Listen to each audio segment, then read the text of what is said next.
নমস্কার, আমি স্বপন। নিউজ নয়া ভারতে আপনাদের সকলকে স্বাগত। আজকে আমরা একটা অন্য ধরনের এপিসোড দিয়ে আপনাদের কাছে হাজির হলাম। কলকাতা হাইকোর্টের প্রাক্তন বিচারপতি মাননীয় অভিজিৎ গাঙ্গুলি, সেই অভিজিৎ গাঙ্গুলিকে নিয়ে আমরা অসংখ্য এপিসোড করেছি, একের পর এক এপিসোড করেছি। এমন একটা সময় গেছে অভিজিৎ গাঙ্গুলিকে সেলাম জানিয়েছি, প্রণাম জানিয়েছি। তাকে নিয়ে আমরা আবেগঘন বহু এপিসোড করেছি। লাখ লাখ মানুষ সেই এপিসোড দেখেছেন। আগে অভিজিৎ গাঙ্গুলির সেই দুর্নীতির বিরুদ্ধে লড়াই, তৃণমূল কংগ্রেসের দুর্নীতির বিরুদ্ধে যে লড়াই, হাইকোর্টে দাঁড়িয়ে তিনি লড়াইটা লড়েছেন, এটা গোটা রাজ্যের, গোটা দেশের মানুষের কাছে তার সম্মান, মানুষের কাছে তার ভালোবাসা, মানুষ তাকে ভালোবেসেছে, তাকে সম্মান দিয়েছে, ভগবানের মতো মানুষ মনে করেছে। এটা অভিজিৎ গাঙ্গুলির এটা একটা জীবনের একটা দিক। আমরা সেই দিকটা দেখেছি, তৃণমূল কংগ্রেসের লড়াইয়ের একটা দিক দেখেছি। সেটার পর অভিজিৎ গাঙ্গুলিকে আমরা দেখলাম বিজেপিতে যোগদান করতে। বিজেপিতে যোগদান করে তিনি প্রার্থী হয়েছেন, তিনি ভোটে দাঁড়িয়েছেন। আমার প্রথমেই তখন একটু খটকা লেগেছিল।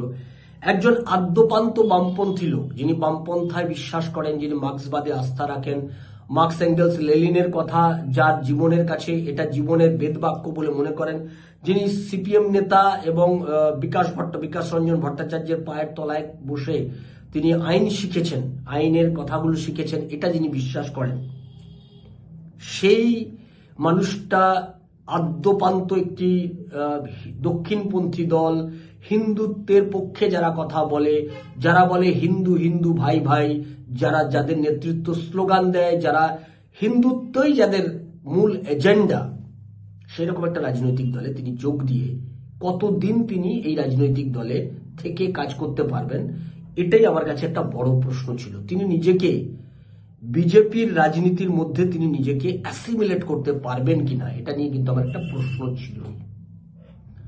অতি সম্প্রতি আমি দেখছিলাম যে এই আমার যে সংশয়টা আমার মনের মধ্যে, উনি বিজেপিতে যোগদান করার পর, সাংসদ হওয়ার পর যে সংশয়টা আমার মনের মধ্যে ছিল, সে সংশয়টা যে খুব ভুল ছিল না, ইদানিং তার কিছু বক্তব্য আমাকে এটা বিশ্বাস করতে শেখাচ্ছে, বিশ্বাস করাচ্ছে বলবো। তিনি একজন ইউটিউবারকে সমর্থন করতে গিয়ে তিনি প্রথম পার্টি লাইনের বাইরে গিয়ে কিছু বক্তব্য রাখলেন বলে আমার প্রথমত মনে হয়েছে। তিনি বললেন যে একজন শ্রমজীবী মানুষ, তাকে আক্রমণ করা, পুঁজিপতি যারা রয়েছে, যারা শোষণ করছে, শোষকদের গিয়ে আক্রমণ করো। তিনি বলছেন উৎপাদনের উপকরণ তাকে ভেঙে দেওয়া। এই শব্দগুলো মার্ক্সীয় শব্দ। যারা মার্ক্সীয় সাহিত্য নিয়ে যারা পড়াশোনা করেছেন তাদের মধ্যে এই শব্দগুলো, তারা অনর্গল এই শব্দগুলো ব্যবহার করেন। প্রলেতারিয়েত, শোষিত, নিপীড়িত, বঞ্চিত, এই শব্দগুলো তারা প্রায়শই ব্যবহার করেন। গরিব মানুষ, খেটে খাওয়া মানুষ, বঞ্চিত, প্রতারিত মানুষ, এই কথাগুলো তারা বলেন, প্রায়ই বলেন। এই শব্দগুলো আমরা অভিজিৎ গাঙ্গুলির মুখে শুনলাম। প্রথমত আমরা শুনলাম ওই ইউটিউবারকে সমর্থন করতে গিয়ে পার্টি লাইনের বাইরে। কারণ কেন বলবো পার্টি লাইনের বাইরে? যখন পার্টির সর্বোচ্চ নেতৃত্ব যে ঘটনাকে সমর্থন জানাচ্ছে, সম্বর্ধনা দিচ্ছে, তখন উনি এটার বাইরে গিয়ে কথা বললেন। এটা উনি ব্যক্তি অভিজিৎ গাঙ্গুলি হিসেবে বলতেই পারতেন, কিন্তু পার্টির একজন সাংসদ হিসেবে এটা কতটা বলা যায় বা পার্টিতে এই বিষয়ে পার্টি তাকে কতটা অনুমোদন দেয়, এটা বিজেপি তারা রাজনৈতিক দল হিসেবে বলতে পারবে। এ ব্যাপারে আমার আলাদা করে কোনো বক্তব্য নেই। কিন্তু আমার মনে হয়েছে যে অভিজিৎ গাঙ্গুলি যে বক্তব্যটা বলছেন, সেই বক্তব্যের সঙ্গে পার্টি লাইন মিলছে না। তিনি একটি নতুন অবস্থান বিজেপির মধ্যে, মার্ক্সীয় বিজেপি এইরকম একটা দর্শন। কারণ তিনি যেভাবে হিন্দুত্বকে আক্রমণ করছেন, হিন্দুত্ব লাইনকে যেভাবে উড়িয়ে দিচ্ছেন বিজেপির সাংসদ হিসেবে, বিজেপির কোন সাংসদ এইরকম ভাবে হিন্দুত্বর বিরুদ্ধে গিয়ে কথা বলেন, এটা আমার অন্তত প্রথম দেখা। এটা উনি বলতেই পারেন যে আমাকে ডেকেছেন, আমি তাই যোগদান করেছি বিজেপিতে। বিজেপিতে যোগদান করার ওনার মূল লক্ষ্য দুর্নীতির বিরুদ্ধে যদি লড়াই করা হয়, তাহলে আমি বলবো দুর্নীতির বিরুদ্ধে লড়াই করার ক্ষেত্রে আমার মনে হয় আপনার এই পথ আপনাকে আগামী দিনে আরো সমস্যায় ফেলবে। বিজেপিতে আপনি যে পথে হাঁটছেন, মার্ক্সীয় বিজেপির একটা নতুন দর্শন আপনি তৈরি করার চেষ্টা করছেন বিজেপির রাজনৈতিক দলের মধ্যে, আমি মাননীয় অভিজিৎ গাঙ্গুলিকে তার সম্মান রেখেই বলবো আপনি আরো বিড়ম্বনার আরো অনেক সমস্যার মধ্যে পড়বেন। কারণ বিজেপির রাজনৈতিক ইস্যু শুধুমাত্র মমতা ব্যানার্জির দুর্নীতির বিরোধিতা করা নয়। বিজেপির পলিটিক্যাল ইস্যু ভারতবর্ষের হিন্দুত্ব, হিন্দু ধর্ম, সনাতন ধর্ম তাকে রক্ষা করা, তার বিপদের দিকগুলোকে অ্যাড্রেস করা, তার বিপদগুলোকে থেকে তাকে রক্ষা করা, তাকে ইউনাইটেড করা। ভারতবর্ষের হিন্দু মানে কারা এটা আপনি নিশ্চয়ই মোহন ভাগবতের ওই সায়েন্স সিটির অডিটোরিয়ামে যে মোহন ভাগবত যে স্পিচ দিয়েছেন, যে বক্তব্য রেখেছেন, আমি দেখেছি, আপনি সেখানে ছিলেন, আপনি নিশ্চয়ই জানেন যে মোহন ভাগবত হিন্দুত্ব বলতে কি ঠিক ব্যাখ্যা করেছেন, অন্য ধর্ম সম্পর্কে তাদের কি অবস্থান, সেই সমস্ত কিছু রাষ্ট্রীয় স্বয়ংসেবক সংঘ পরিষ্কার করে দিয়েছে। আপনি সেটা শোনার পরেও আপনি যখন একটি টেলিভিশন সংবাদ চ্যানেলকে একদম পার্টি লাইনের ঠিক উল্টো দিকে হেঁটে আপনি সেই আপনার নিজের অবস্থানে অনড় থেকে ওই টিভি চ্যানেলটির উদ্দেশ্যকে সাধন করার জন্য, ওই টিভি চ্যানেল যে উদ্দেশ্যে আপনাকে যে কথা বলে তার নিজস্ব উদ্দেশ্য সাধন করতে চায়, এবং সেই টিভি চ্যানেল যা যা পশ্চিমবাংলা এবং গোটা ভারতবর্ষের রাজনীতিতে তার যে ভূমিকা এটা আমরা জানি, ঠিক সেই ভূমিকায় আপনাকে হাঁটাতে চাইছে, আপনি সেই ভূমিকাতে হাঁটলেন, সেই পথে হাঁটলেন। পশ্চিমবাংলায় এই মুহূর্তে সনাতন ধর্মের মানুষ বিপদে। আপনি যাদেরকে সনাতন ধর্মের বিজেপির লোক নয় বলে যাদেরকে গালমন্দ করলেন, এক ধরনের কথা বললেন, আমি শুনেছি, আমি যদিও আমার এটা আমাকে পরে দেখতে হবে রিভিউ করে, শুনেছি আপনি তুই তোকারি করে তাদেরকে বলেছেন, ইত্যাদি ইত্যাদি কথা বলেছেন, তাদের সম্পর্কে বলেছেন। বলতেই পারেন, আপনি আপনার সন্তানের মতো তাদেরকে তুই তোকারি করে বলতেই পারেন, কিন্তু তারা বিজেপির কেউ নয়। হিন্দুত্বের পক্ষে কথা বলা, আপনি আসলে সিপিএম কিংবা কমিউনিস্ট পার্টির স্ট্রাকচার থেকে বিজেপিকে বোঝার চেষ্টা করছেন। আমার মনে হয় আপনার এই শব্দ চয়নটাতে ভুল আছে। বিজেপির কেউ নয়, এটা আপনি সিপিএম এ যেমন বলে আমাদের পার্টি মেম্বার না হলে, এজি মেম্বার না হলে, সিএমপিএম না হলে, কিংবা গণসংগঠনের কোনো মেম্বারশিপ না থাকলে তাকে আমরা পার্টির লোক বলে মনে করি না।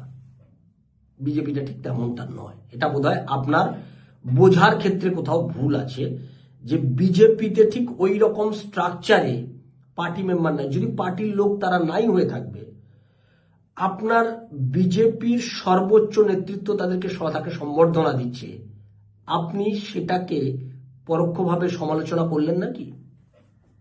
এটা কিন্তু প্রশ্ন উঠবে গোটা রাজ্যের মানুষের মনে। 2026-এর বিধানসভা নির্বাচন যখন দুয়ারে, তখন আপনার এই ভূমিকা কি 2026-এর বিজেপির লড়াইকে দুর্বল করে দেবে না? এই প্রশ্নটা উঠবে। আপনার যখন 2026-এর বিধানসভা নির্বাচন দুয়ারে, তখন বামেরা আসলে যে চেষ্টাটা চালাচ্ছে, যে পশ্চিমবাংলায় হিন্দু ভোটকে ভাগ করে দিয়ে পশ্চিমবাংলায় সেখানে সনাতনী ভোটটাকে ভাগ করে দিয়ে তৃণমূল কংগ্রেসকে ক্ষমতায় রেখে দিতে হবে, এটা তাদের যখন একটা এজেন্ডা, সর্বভারতীয় এজেন্ডা, ইন্ডি গঠবন্ধনের এটাই যখন দায়বদ্ধতা, তখন আপনার ভূমিকা, আপনি যে কথাগুলো বলছেন, কারণ আপনাকে এই রাজ্যের বহু মানুষ ফলো করে, আপনাকে এই রাজ্যের বহু মানুষ দেখেন, আপনাকে এই রাজ্যের বহু মানুষ ভালোবাসেন, সেইটার কারণে আপনার কথার মধ্যে এই আজকের এইরকম একটা সময়, যে সময় আমরা দাঁড়িয়ে রয়েছি, যে সময়ে একটা পরিস্থিতি থেকে আর একটা পরিস্থিতিতে যাওয়ার পরিস্থিতি তৈরি হয়েছে, এইরকম একটা সময় দাঁড়িয়ে আপনি যেভাবে বিজেপির রাজনৈতিক লাইনের বাইরে গিয়ে কথা বলছেন বলে আমাদের মনে হচ্ছে, তাতে পশ্চিমবাংলার রাজনীতিতে বাংলার বিশেষ করে হিন্দুদের মধ্যে কিন্তু একটা বিভ্রান্তি সৃষ্টি হবে। দিদি ভাই মোদি ভাই সেটিং এর গল্প বলে বামেরা হিন্দুদের মধ্যে বিভ্রান্তি তৈরি করে 2024-এ তৃণমূল কংগ্রেসের সিট রেজাল্ট ভালো করতে সাহায্য করেছে। এবার যদি হিন্দুত্বের ইস্যুতে হিন্দুদের মধ্যে বিভ্রান্তি তৈরি করা হয়, তাহলে কিন্তু সেটাও কিন্তু তার ফুটেজ, সেটাও কিন্তু বিজেপির বিরুদ্ধে যাবে, তার ফুটেজ সেটাও কিন্তু নেবে তৃণমূল কংগ্রেস, খাবে তার ফুটেজ, তার সুবিধে পাবে তৃণমূল কংগ্রেস। বামেরা যেটা 2024-এ করেছে, আমি মাননীয় অভিজিৎ গাঙ্গুলিকে বলবো, আপনি যদি নিজে থেকেই এই লাইন নিয়ে কথা বলতেন তাহলে আমার কোনো আপত্তি ছিল না, কিন্তু আমি যা শুনলাম, যা দেখলাম, একজন ইউটিউবারের হয়ে কথা বলতে গিয়ে আপনি পার্টি লাইনের সম্পূর্ণ উল্টো দিকে হাঁটা শুরু করলেন।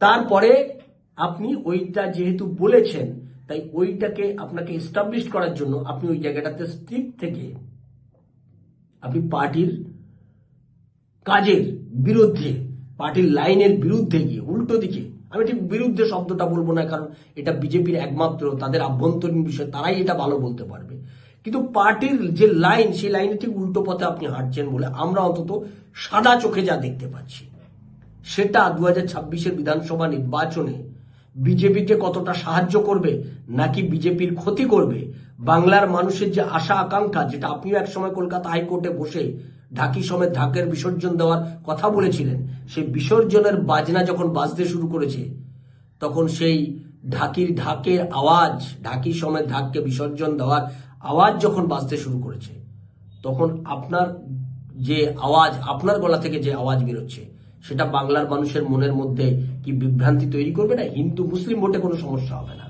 মুসলিম ভোট কনসলিডেট থাকবে, একটা জায়গাতেই পড়বে। হিন্দু ভোট, পশ্চিম বাংলায় হিন্দু ভোটকে, বিশেষ করে বাঙালি হিন্দুদেরকে, তাদেরকে বিভিন্ন ইস্যুতে সেকুলারিজমের নানান রকমের ফাঁদে তাদেরকে বিভাজিত করা যায়। এখনো সেই ন্যারেটিভ পশ্চিমবাংলায় চলছে। আমি আপনাকে ভেবে দেখতে বলবো, আপনার এই কথাগুলো বাংলার বিজেপিকে আসলে কতটা সমৃদ্ধ করছে, পশ্চিমবাংলায় তৃণমূল কংগ্রেসের বিরুদ্ধে লড়াইকে কতটা শক্তিশালী করছে নাকি দুর্বল করছে। আমরা কি কালিদাস বিজেপি পশ্চিমবাংলায় নতুন করে দেখতে পাবো, নাকি পশ্চিমবাংলার প্রকৃত অর্থে বাংলার মানুষের লড়াইয়ে যে গতি, সেই গতিকে আরো শক্তিশালী করার জন্য বিজেপির মধ্যে যারা রয়েছেন তাদের সেই ভূমিকাকে আমরা দেখতে পাবো। আমরা সেগুলো নজর রাখবো। আপনারা নজর রাখুন নিউজ নয়া ভারতের দিকে। নিউজ নয়া ভারত আপনার কথা।